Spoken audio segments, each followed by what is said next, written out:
इस वक्त सीधे रुख करेंगे मुख्यमंत्री योगी आदित्यनाथ का, जो कि त्रिपुरा के दौरे पर हैं।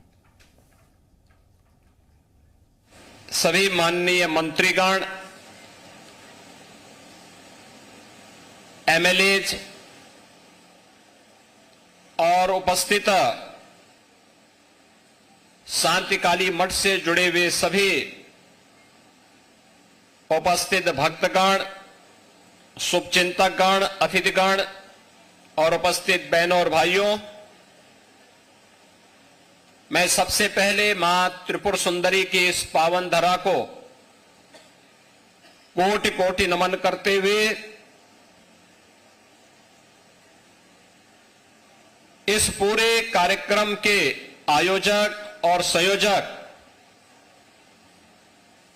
श्री चित्त महाराज को अभिनंदन करता हूं, उनका धन्यवाद करता हूं कि उन्होंने अपने पूज्य गुरुदेव श्री श्री शांति काली महाराज की स्मृति को, उनके संकल्प को इस भव्य मंदिर के रूप में, मां सिद्धेश्वरी मंदिर के रूप में यहां पर स्थापना का कार्य संपन्न करके आज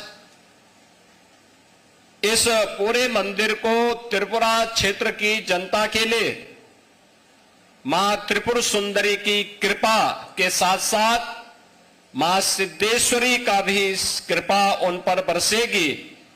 यह अपने गुरु के संकल्प को आपने आगे बढ़ाया है, इसके लिए मैं आपका हृदय से अभिनंदन करता हूं। आपको मैं कोटि कोटि बधाई देते हुए आप सबके प्रति भी मंगलमय शुभकामनाएं व्यक्त करता हूं। ये हम सब के लिए अत्यंत महत्वपूर्ण क्षण है कि हम त्रिपुरा के इस पश्चिमी क्षेत्र में मां सिद्धेश्वरी के इस मंदिर की प्राण प्रतिष्ठा और उद्घाटन समारोह के साथ आज यहां पर पूज्य संत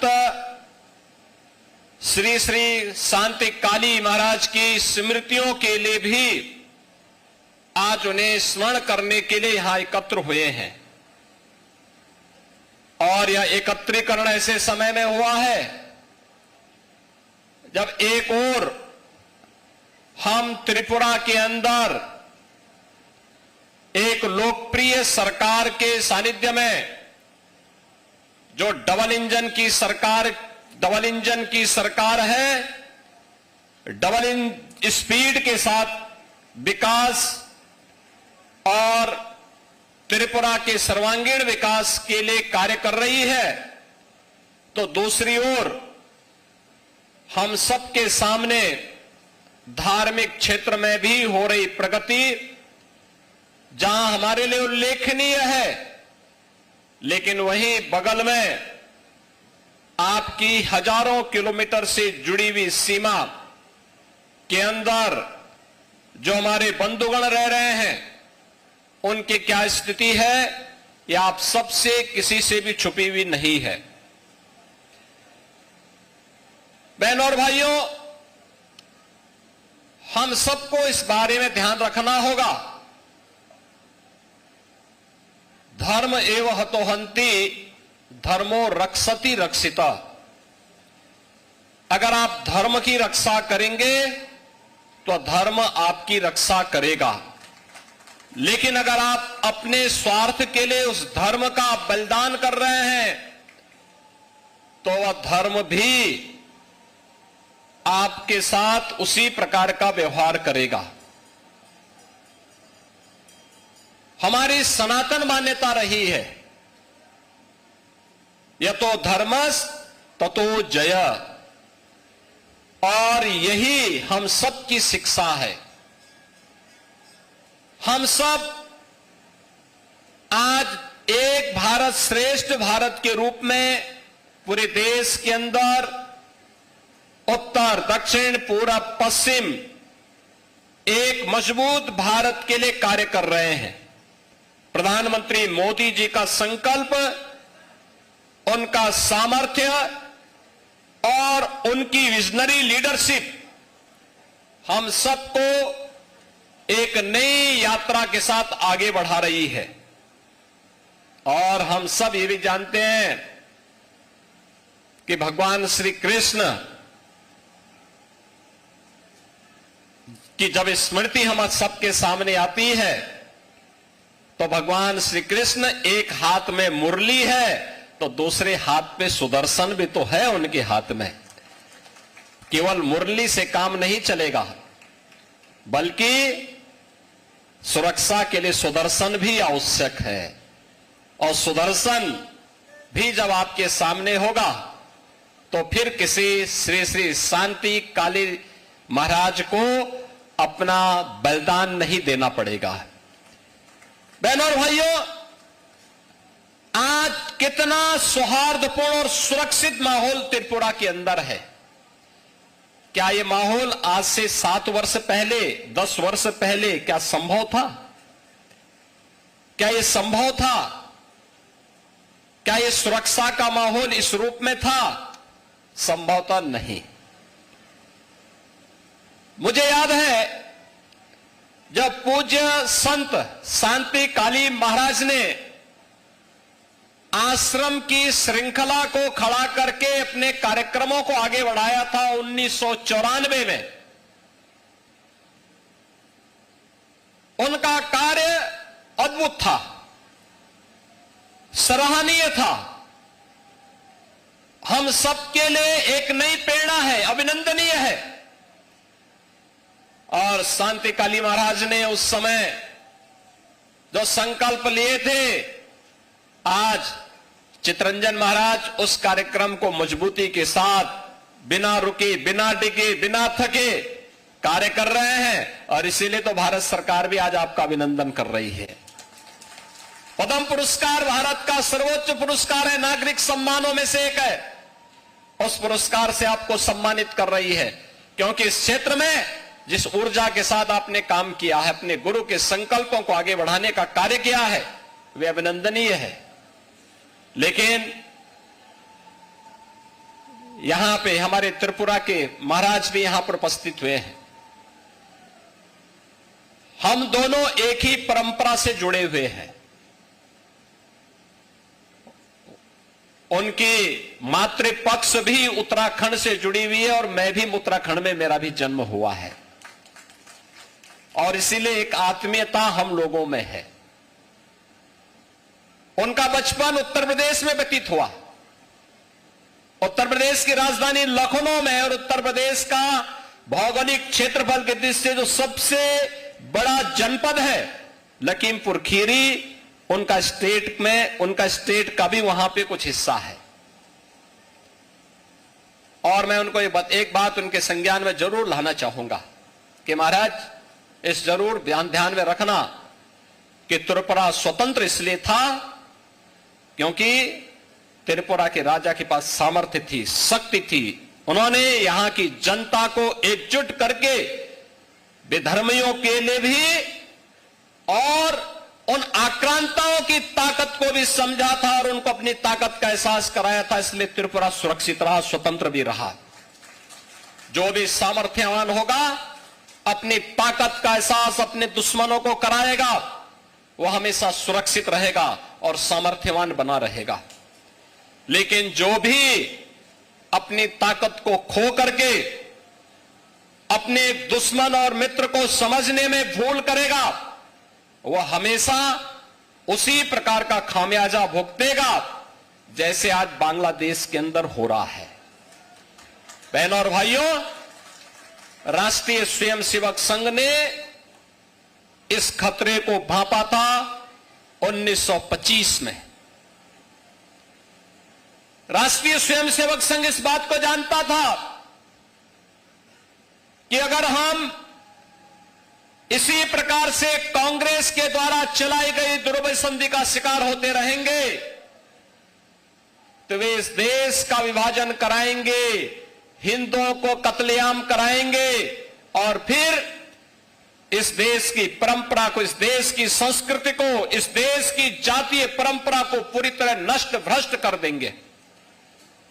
और वह जो दुस्वप्न था वह सच साबित हुआ। कांग्रेस ने अपने स्वार्थ के लिए देश का विभाजन स्वीकार किया। और यही नहीं, है तो 1905 में ही बंग भंग के समय आपने देखा होगा, अगर उस समय बंगाल विरोध नहीं करता, क्या स्थिति पैदा हुई थी, क्या करने की साजिश हुई थी। और उस समय भी ये लोग यही कार्य कर रहे थे। और राष्ट्रीय स्वयंसेवक संघ आज केवल भारत में ही नहीं, पूरी दुनिया के अंदर सरस्वती शिशु मंदिर और विद्या भारती के नाम पर हजारों शिक्षण संस्थानों का संचालन कर रही है। उसकी पहली विद्यालय की शुरुआत 1950 में गोरखपुर से होती है, इसलिए मुझे याद है गोरखपुर से इसकी शुरुआत होती है। गोरखपुर में इसका शुभारंभ होता है। आज हजारों स्थानों पर राष्ट्रीय स्वयंसेवक संघ, विद्या भारती और सरस्वती शिशु मंदिर के माध्यम से भारत की संस्कृति, भारत की परंपरा, भारत के धर्म और संस्कृति का पालन करते हुए हजारों शिक्षण प्रशिक्षण संस्थाओं का संचालन कर रही है, सेवा के प्रकल्पों का संचालन कर रही है। 1 लाख से अधिक गांवों में एकल विद्यालय संचालन का काम अकेले विश्व हिंदू परिषद पूरे देश के अंदर जनजातीय क्षेत्रों में कर रहा है। और श्री राम वनवासी कल्याण आश्रम के माध्यम से भी, मुझे याद है मेरे स्वयं के आश्रम गोरखपुर में 1984 में जनजातीय छात्रावास प्रारंभ हुआ और उसमें नॉर्थ ईस्ट से, त्रिपुरा से, मेघालय से, नागालैंड से, यहां से सैकड़ों बच्चे जाकर के उसी आश्रम में अध्ययन करते थे। और जब उनकी शिक्षा पूरी होती थी वे वापस इस क्षेत्र में आकर के अपनी आजीविका के साथ जुड़ते थे। आज भी वहां पे श्री राम वनवासी कल्याण आश्रम संचालित है। हमारा दूसरा आश्रम एक और जनपद बलरामपुर में है, वहां पर भी ट्राइबल बच्चों के लिए स्कूल भी बना है और छात्रावास का संचालन उस आश्रम के माध्यम से होता है।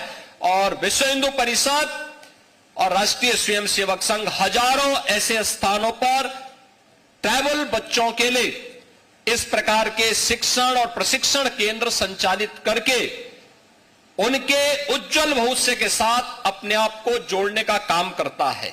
हां, यह सच है कि राष्ट्रीय स्वयंसेवक संघ और विश्व हिंदू परिषद अपने कार्य का प्रोपेगेंडा नहीं करता है, अपनी सेवा की सौदेबाजी नहीं करता है। हम सेवा करते हैं इसलिए क्योंकि सेवा हमारे लिए ईश्वरीय सेवा है, मानव सेवा हमारे लिए ईश्वरीय सेवा है। ईश्वरीय सेवा मान करके हमारा एक एक प्रचारक, एक एक कार्यकर्ता, एक एक स्वयंसेवक, एक एक नागरिक इस अभियान के साथ जुड़ करके सेवा के इस प्रकल्प के साथ जुड़ता है। और यही कारण है कि विश्व हिंदू परिषद के नेतृत्व में पूज्य संतों के मार्गदर्शन में चलाए आंदोलन इस सदी के सबसे बड़े आंदोलन के रूप में अयोध्या में जो लोग कहते थे कभी संकल्प पूरा नहीं होगा, 5 सदी का इंतजार समाप्त करते हुए अयोध्या में भगवान राम का भी भव्य मंदिर के निर्माण का कार्य पूरा हो गया है। अयोध्या में भगवान राम का भव्य मंदिर बन गया है। अब लोग कहते हैं कि कुछ लोगों को बुरा लगेगा राम मंदिर बनने में, तो उसमें हमारी गलती क्या है? भाई हमारी आस्था है राम से, हमें भारत की बहुसंख्यक जनता की आस्था को देखना है। अगर ये जनता संतुष्ट है, उस आस्था का सम्मान देने का काम करना है और वही कार्य हम कर रहे हैं। काशी के बारे में भी हमने यही कहा, भाई अयोध्या है, मथुरा है, काशी है, ये 3 सनातन हिंदू धर्म के महत्वपूर्ण स्तंभ हैं, महत्वपूर्ण स्थल है, मान बिंदु हैं। और आज नहीं तो कल तीनों स्थान फिर से हिंदू धर्म और आस्था के प्रतीक के रूप में जैसे आज पूज्य हैं, उसी भव्य रूप में आगे बढ़ते हुए दिखाई देंगे। कोई संदेह नहीं होना चाहिए। हमें एक दूसरे की आस्था का सम्मान करना चाहिए। सनातन धर्म तो सर्वे भवन्तु सुखिनः सर्वे सन्तु निरामया की बात करता है, लेकिन ये तभी जब हम स्वयं सुरक्षित हों। हम ही सुरक्षित नहीं है तो हम दूसरों की सुरक्षा की बात कैसे करेंगे? पहले सुरक्षित होना, पहले अपने लोगों को सुरक्षित करना, फिर सबकी सुरक्षा और सबके सम्मान की बात करना। और यह आज की आवश्यकता है। आज देश के अंदर जब हम मजबूती के साथ भारत को दुनिया की एक बड़ी ताकत बनाने की दिशा में प्रधानमंत्री मोदी जी के नेतृत्व में निकले हैं, हम सबको इस बारे में मानना पड़ेगा कि अब भारत का समय है, भारत का समय है। बहनों और भाइयों, मैं अभिनंदन करूंगा, आपने त्रिपुरा को पिछले 7-8 वर्षों में यहां पर डबल इंजन की सरकार आने के बाद जिस प्रकार से विकास का डबल स्पीड के साथ विकास यहां की आगे बढ़ी है, एक अंधेरे से प्रकाश की ओर आप पुनः बढ़े हैं और आज त्रिपुरा तेजी के साथ आगे बढ़ता हुआ राज्य के रूप में न केवल बड़े बड़े हाईवे बना रहा है, एयर कनेक्टिविटी की बेहतरीन सुविधा उपलब्ध करवा रहा है, बल्कि लोक कल्याणकारी कार्यों के माध्यम से लाखों गरीबों के लिए प्रधानमंत्री आवास योजना की सुविधा हो या इस सदी की सबसे बड़ी महामारी के दौरान एक एक नागरिक के घर में राशन की सुविधा फ्री में उपलब्ध करवाने का कार्य, वैक्सीन उपलब्ध करवाने का कार्य, यह कार्य पहले क्यों नहीं हो पा रहा था? पहले होने में क्या समस्या हो पा रही थी? लेकिन जब अच्छी सरकार आती तो ऐसे कार्य होते हैं, विकास के कार्य, गरीब कल्याणकारी योजनाओं का कार्य, जगह जगह कनेक्टिविटी के कार्य, इलेक्ट्रिसिटी पहुंचाने का कार्य, हर घर नल के माध्यम से लोगों को शुद्ध पेयजल उपलब्ध करवाने का कार्य, हर घर में शौचालय पहुंचाने का काम। ये डबल इंजन की सरकार ने तो भेदभाव नहीं किया, भारतीय जनता पार्टी ने तो भेदभाव नहीं किया किसी के साथ। सबका साथ सबका विकास हमारा संकल्प है, मोदी जी का मंत्र है, हमने उसे अंगीकार किया है, बिना भेदभाव के सबको पहुंचाएंगे। लेकिन अगर कोई सुरक्षा में सेंध लगाएगा तो सुरक्षा में सेंध लगाने का जवाब भी देने के लिए तत्पर होना ही पड़ेगा। और उसी दिशा से आज यहां पर हम चितरंजन महाराज के इस कार्यक्रम के साथ जुड़े हुए हैं। याद रखना, ईश्वरीय ताकत तभी आपके साथ फलीभूत होती है जब आप भी कार्य करेंगे, आप भी बढ़ेंगे। और मैं तो अभिनंदन करूंगा कि इतनी बड़ी संख्या में संतों की उपस्थिति यहां पर इतनी बड़ी संख्या में संतगण अगर जुड़ जाएंगे किसी कार्य में तो उसको तो सुरक्षित होना ही होना है, क्योंकि संत प्रतिनिधि हैं, ईश्वरीय सत्ता के प्रतिनिधि के रूप में इस धराधाम पर आकर के लोग कार्य कर रहे हैं। और जैसे चित्त महाराज ने कार्य किया है, हमारे यहां बोलते हैं ना, ब्रह्मा विष्णु और महेश, ये तीन शक्ति के प्रतीक हैं, सत चित्त और आनंद। तो सत्य के प्रतीक तो शांति महाराज हो ही गए, चित्त के प्रतीक चितरंजन महाराज हो गए, और अब त्रिपुरा में आनंद की उपस्थिति के लिए हम सबको मिलकर के काम करना है। यह अभियान निरंतर आगे बढ़ना चाहिए। आज अनुकूल सरकार है, अनुकूल परिस्थितियां हैं, इन अनुकूल परिस्थितियों में हमें कार्य करना है और कोई भी ऐसी स्थिति नहीं पैदा होने देनी है जो बांग्लादेश की पुनरावृत्ति करने का दुस्साहस यहां पर कर सके। बहनों और भाइयों, आज आप शांतिपूर्ण माहौल में अपने पर्व और त्योहार मना पा रहे हैं, कोई चिंता की बात नहीं। दुर्गा पूजा का आयोजन भव्यता के साथ होगा। क्या आज से 10 वर्ष पहले संभव था? कठिन था, बहुत कठिन था, विघ्न बाधाएं आती थी। ये केवल यहीं पे नहीं था, उत्तर प्रदेश में भी था, नहीं होते थे। पर्व और त्योहार आते थे, दंगे शुरू हो जाते थे। पर्व और त्योहार आते थे, दंगे शुरू होते थे, गुंडागर्दी होती थी, बहन बेटियां सुरक्षित नहीं थी, नौजवानों के लिए एम्प्लॉयमेंट नहीं था, कहीं कोई सुविधा नहीं थी। और आज यूपी में भी डबल इंजन की सरकार आई, सुरक्षा का माहौल मिला, दंगाइयों के लिए बुलडोजर भी दिया गया और साथ साथ भक्तों के लिए राम मंदिर का निर्माण भी कराया गया। और जब अयोध्या में राम मंदिर का निर्माण का कार्य प्रधानमंत्री मोदी जी के नेतृत्व में मूर्ति प्राण प्रतिष्ठा का कार्यक्रम संपन्न हो रहा था, जब चित्त महाराज वहां पर थे, इनकी आंखों में आंसू थे। मैं देख रहा था, मैंने वह दिन भी देखा है जब चित्त महाराज अपने पूज्य गुरुदेव की हत्या के बाद विश्व हिंदू परिषद के उस समय के अंतर्राष्ट्रीय कार्यकारी अध्यक्ष सदैव अशोक सिंघल जी के पास आए थे कि मेरी सुरक्षा क्या करूं मैं।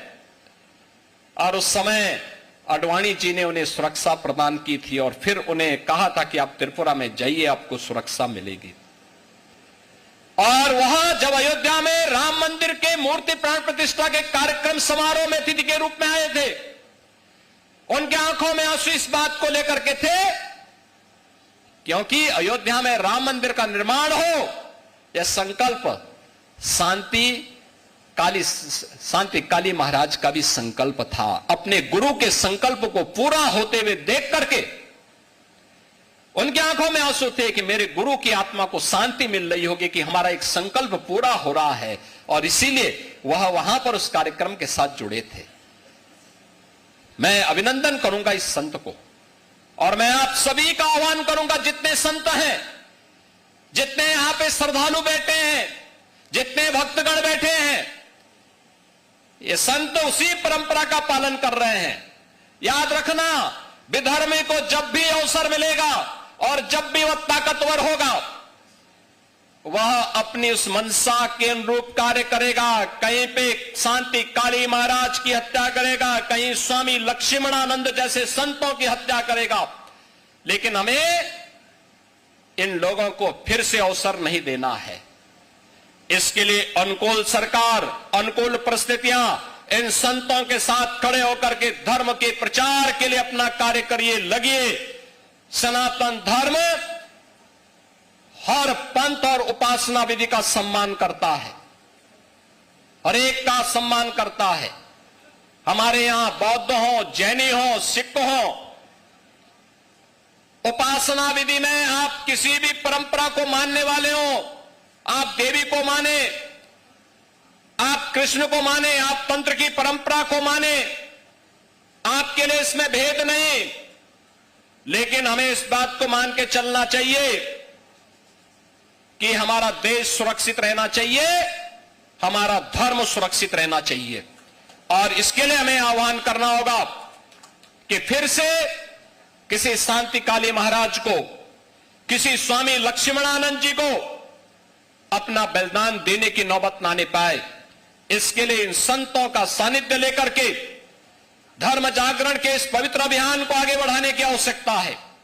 और मैं आपको आश्वस्त करता हूं, आप सभी लोग आगे बढ़ेंगे तो हम भी आपके साथ खड़े होंगे, आपके साथ मिलकर के इस अभियान को आगे बढ़ाने में पूरा सहयोग करेंगे। मैं भी आपको इस बात के लिए आश्वस्त करता हूं, हर प्रकार का सहयोग हम लोग करेंगे। ये डबल इंजन सरकार के मुखिया स्वयं त्रिपुरा के अंदर डॉक्टर मानिक सरकार जी यहां बैठे, शाह जी यहां बैठे हैं, मानिक शाह जी यहां बैठे हैं, श्री विप्लव देव जी यहां बैठे हैं, श्री राजीव भट्टाचार्य जी यहां बैठे हैं, हमारे तमाम यहां त्रिपुरा के महाराज यहां बैठे हैं, हमारे पूज्य संत जन यहां बैठे हैं। इन सब का सानिध्य एक साथ मिलकर के बनेगा तो त्रिपुरा को फिर से माता त्रिपुर सुंदरी के पवित्र धाम के रूप में विकसित होने में, एक विकसित राज्य के रूप में, आत्मनिर्भर राज्य के रूप में स्थापित होने में बहुत देर नहीं लगने वाली है। अब अच्छी दिशा में एक कार्य आगे बढ़ चुका है और हमें उस दिशा में मिलकर के फिर कार्य करना है। लेकिन अपने मित्र और शत्रु को पहचानने की ताकत को भी पालना होगा। अगर हम पालेंगे, अगर हम सही तरीके से ही दिशा में आगे बढ़े तो हमारा भविष्य उज्जवल होगा, कोई हमारा बाल बांका नहीं कर पाएगा। और हमें इस दिशा में पूरी पवित्र हृदय के साथ आगे बढ़ने की आवश्यकता है। मैं यहां पर से चित्त महाराज को इस बात के लिए अभिनंदन करूंगा, उन्होंने बहुत वो किया। यद्यपि यहां पर जो कार्यक्रम था संत काली महाराज का, उनका बलिदान दिवस 27 अगस्त को पड़ता है और उस दिन हमारा कार्यक्रम यहां पर था। यहां पर उस समय एक आपदा आ गई थी, कार्यक्रम स्थगित हुआ और मैं भी इस बात को मानता था कि हो सकता है कार्यक्रम हो गया हो, लेकिन डॉक्टर मानिक साहा जी का फोन और पूज्य संत चितरंजन महाराज स्वयं लखनऊ पधारे। उन्होंने कहा कि मैं तो कार्यक्रम हम लोगों का वहां पर तभी होगा जब पूज्य संतों का सानिध्य मिलेगा और आप भी उस कार्यक्रम में अगर भागीदार बनेंगे तो हमें अच्छा लगेगा। मैंने कहा भाई, आपके पूज्य गुरुदेव ने धर्म के लिए, देश के लिए अपने आप को बलिदान किया, हमारा दायित्व तो बनता है कि उनकी स्मृतियों को आगे बढ़ाने के लिए कुछ भी योगदान कर सकें। जब आप कहेंगे हम आपके बीच उपस्थित होंगे। और आज बहनों और भाइयों, मुझे बहुत अच्छा लगा आपकी श्रद्धा देख करके, आपका समर्पण देख करके, धर्म के प्रति आपकी निष्ठा देख करके, अपने इन जनजातीय बंधुओं के बीच में रह करके 150 बच्चे इस आश्रम में रह करके शिक्षा का अध्ययन कर रहे हैं। एक आश्रम में 350 बच्चे हैं, एक में 250 बच्चे हैं। ये सभी बच्चे भारत के कर्णधार बनेंगे। भारत को एक नए भारत के रूप में, विकसित भारत के रूप में स्थापित करने की नींव चितरंजन महाराज के द्वारा रखी जा रही है और इसमें हम सबका सहयोग मिलना चाहिए, पूरा सहयोग मिलना चाहिए। और याद रखना, अयोध्या में राम मंदिर का निर्माण हो या फिर त्रिपुरा में त्रिपुर सुंदरी, मां त्रिपुर सुंदरी के मंदिर के सुंदरीकरण और पुनरुद्धार कार्य का जो कार्यक्रम यहां पर प्रारंभ किया है डबल इंजन की भारतीय जनता पार्टी सरकार ने, ये दोनों विकास और विरासत की कड़ी को आगे बढ़ाने का ही अभियान है। याद रखना, दोनों साथ साथ चलने चाहिए। धर्म भी साथ चलेगा तो साथ साथ हमें अपने सुरक्षा और समृद्धि के लिए भी उसी सतर्कता के साथ कार्य करना है। आज के इस अवसर पर हम सब मिलकर के इन अभियानों को आगे बढ़ाएंगे। एक पक्ष यह, दूसरा बांग्लादेश के हालात क्यों हो रहे हैं, इस पर भी चिंतन करने की आवश्यकता है। कौन लोग इस हालात के लिए जिम्मेदार हैं? 1947 के पहले कौन लोग थे जो लोग भारत के विभाजन का पक्षधर बनकर के मुस्लिम लीग की मंशा को और कांग्रेस की सत्ता लोलुपता के चक्कर में पड़ करके भारत के दुर्भाग्यपूर्ण विभाजन के लिए जिम्मेदार हैं? उन लोगों के बारे में सही जानकारी देने की आवश्यकता है। याद रखना, अगर उस समय के समाज ने, बहनों और भाइयों, उस समय के समाज ने पहले जो आंदोलन किया था 1905 में बंग भंग का जो अंग्रेजों की साजिश थी, जैसे उसे विफल किया था, ऐसे ही मुस्लिम लीग की साजिश को विफल करने के लिए उस समय का कांग्रेस नेतृत्व और जोगेंद्रनाथ मंडल ये मिलकर के अगर मुस्लिम लीग की मंशा पर पानी फेरने का काम करते तो कभी भी ये पाकिस्तान जैसा नासूर नहीं बनता। पाकिस्तान एक नासूर है और जब तक इसका ऑपरेशन नहीं होगा तब तक इस कैंसर की समस्या का समाधान नहीं होने वाला है और आज इसकी शुरुआत हो रही है। आज आप देख रहे होंगे पाक अधिकृत कश्मीर में पाकिस्तान से अलग होकर के भारत में शामिल होने की मांग शुरू हो गई है। बलूचिस्तान में पाकिस्तान से अलग होने की मांग उठ खड़ी हो गई है और एक पाकिस्तान जब तक इस धरती पर है, याद रखना, यह मानवता का कैंसर है। इस कैंसर का समाधान ये मानवता का भी कैंसर होगा और इसका उपचार समय रहते दुनिया की ताकतों को मिलकर के करना होगा और सबसे ज्यादा सतर्क भारतवासियों को रहना होगा। निश्चित ही समाधान के रास्ते निकलेंगे। एक विकसित और आत्मनिर्भर भारत की परिकल्पना के लिए पूज्य संतों के सानिध्य में उनके संकल्पों के साथ आगे बढ़ते हुए हम डबल इंजन सरकार के कार्यों को मजबूती के साथ जमीनी धरातल पर उतारने का कार्य करेंगे। मां त्रिपुर सुंदरी, मां सिद्धेश्वरी देवी और यहां पे पूज्य संत शांति काली महाराज के श्री चरणों में नमन करते हुए आप सबको इस पूरे अभियान के प्रति, इस पूरे कार्यक्रम के लिए अपनी शुभकामनाएं देता हूं, बधाई देता हूं। चित्त महाराज को हृदय से अभिनंदन करता हूं और यहां की सरकार को भी, जिन्होंने इस पूरे कार्यक्रम के साथ त्रिपुरा काउंसिल के, हमारे यहां पे त्रिपुरा के महाराज यहां पर आए हैं, इनको भी, इनकी पूरी टीम को भी हृदय से धन्यवाद देते हुए कि वे निरंतर त्रिपुरा के विकास के साथ मिलकर के हम उन सपनों को साकार करें जो एक सुरक्षित और समृद्ध त्रिपुरा की परिकल्पना को साकार कर सकता हो। वह परिकल्पना डबल इंजन की सरकार करके दिखाएगी। आज के इस अवसर पर आप सबको मैं मां त्रिपुर सुंदरी और मां सिद्धेश्वरी का आशीर्वाद और उनकी कृपा निरंतर प्राप्त होती रहे। शांति काली महाराज का आशीर्वाद आप सबके ऊपर बना रहे, इस कामना के साथ इस पूरे कार्यक्रम के प्रति मैं अपनी मंगल में शुभकामनाएं देता हूं। धन्यवाद। जय हिंद, जय जय श्री राम। योगी को आप सुन रहे थे। त्रिपुरा दौरे पर सीएम योगी सिद्धेश्वरी मंदिर का उद्घाटन किया और यहां उन्होंने कांग्रेस पर भी हमला बोला, साथ ही साथ उन्होंने पाकिस्तान को भी खरी खरी सुनाई। अयोध्या, मथुरा, काशी सनातन के स्तंभ हैं। उन्होंने कहा आज नहीं तो कल ये तीनों सनातन के होंगे। अयोध्या में राम मंदिर बन गया, उसका भी जिक्र किया। तो आपको बता दें कि सीएम योगी ने कहा कि राम मंदिर, भव्य राम मंदिर बन चुका है अयोध्या में, और उन्होंने जिक्र किया काशी और मथुरा का भी। सिद्धेश्वरी मंदिर, त्रिपुरा में सिद्धेश्वरी मंदिर का उद्घाटन करने पहुंचे थे सीएम योगी। इस मौके पर उन्होंने साधु संतों को प्रणाम करते हुए कहा भारत तेजी की तरफ विकसित भारत बन रहा है। साथ साथ उन्होंने कांग्रेस पर भी हमला किया और उन्होंने कहा कि डबल इंजन की सरकार त्रिपुरा के अंदर बहुत तेजी के साथ काम कर रही है।